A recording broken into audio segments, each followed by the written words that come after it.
තියෙන්නේ. එතකොට දැන් කැපෙන්න කිට්ටුයි. එතකොට දැන් මේ හරි ලස්සනයි මේ ප්ලේස් එක.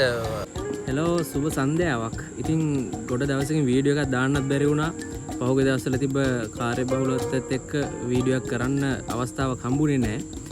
අද පොඩ්ඩක් ප්‍රී එකක් හම්බුණා. ඉතින් අපි දෙන්නත් එක්ක අද කල්පනා කරේ චුට්ටක් එළියට යන්න, පොඩ්ඩක් ඇවිදලා කරලා එන්න. අපි දැන් ඉන්නේ අම්පාර නුවර පාරේ තමයි දැන් ඉන්නේ. අපි ඉස්සරහට ගිහලා බලමු. පොඩ්ඩක් ඇවිදලා කරලා එමු.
ඉතින් දැන් මේ යන ගමන් පොඩ්ඩක් නතර වුණා.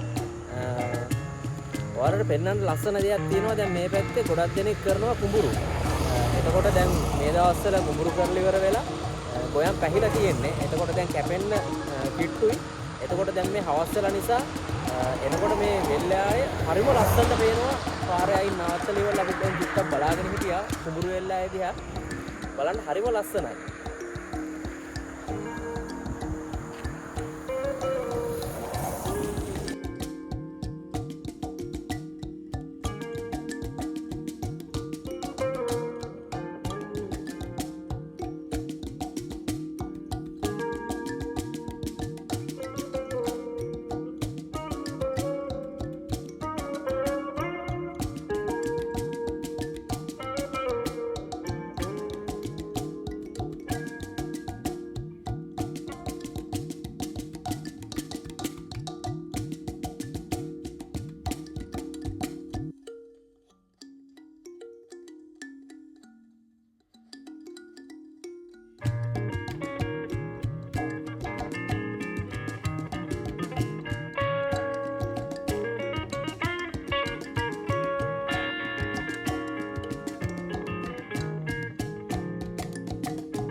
අපි එනකොට ටිකක් රෑ වුණා. ඉතින් දැන් අපි ඇවිල්ලා ඉන්නේ අම්පාරේ වැව්ගම්මට ඇවිල්ලා ඉන්නේ. බලන්න කොච්චර ලස්සනද කියලා මේ අම්පාරේ වැව මේ හවසට.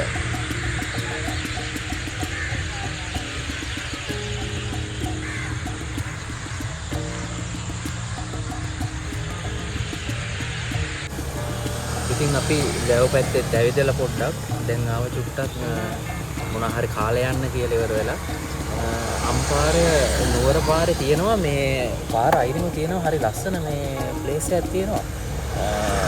අපි පාර අයිනේ තියෙන තැන එතනින් තමයි කන්න සූදානම් වෙන්නේ. මම ඔයාලට පෙන්නන්නම් පොඩ්ඩක් ලොකේෂන් එක.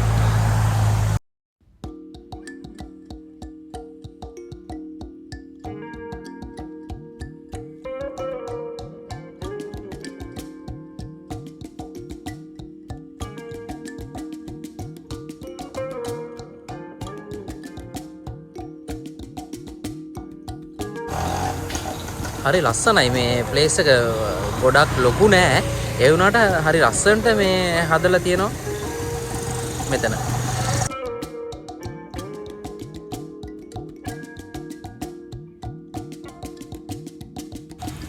ඉතින් අපි ඕර්ඩර් කරේ කොත්තු. බලමු අපි කොත්තුවේ ටේස්ට් එක කොහොමද කියලා. මම ඔයාලට දෙන්නම්.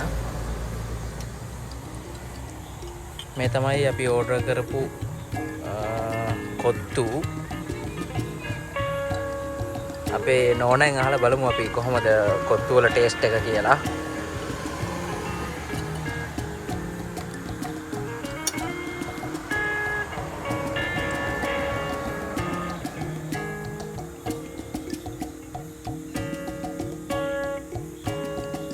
කොහොමද? හොඳයිද?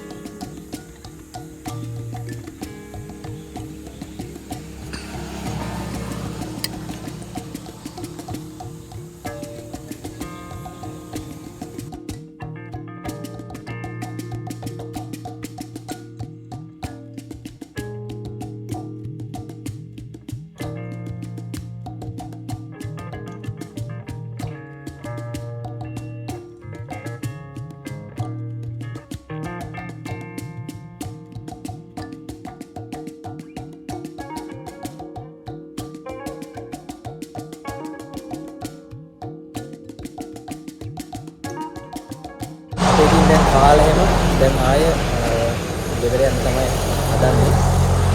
ඉතින් අපි හිතාගෙන ආවා බුද්ධංගල යන්න, දීඝවාපී යන්න හිතාගෙන ආවා. ඒ වුණාට මේ යන්න උන්නේ නැහැ. මොකද අපි මෙහාට එනකොට පරක් වුණා. ඒ වගේම රෑ වුණා. රෑ වුණාට පස්සේ ඒ පාරේ යන්න බෑ. අලි කරදර වැඩි. එතකොට අපි යන්නේ බයික් නිසා ඒ පාරට යන්න අමාරුයි. ලොකු වාහනයක් වගේ යනවා නම් කිසි ගැටලුවක් නැහැ. ඉතින් අපි දැන් යන්න හදන්නේ. එතකොට ආයේ ගෙදර තව ලස්සන වීඩියෝ එකකින් හම්බෙමු. එතකන් ඔයාලට සුබ දවසක්.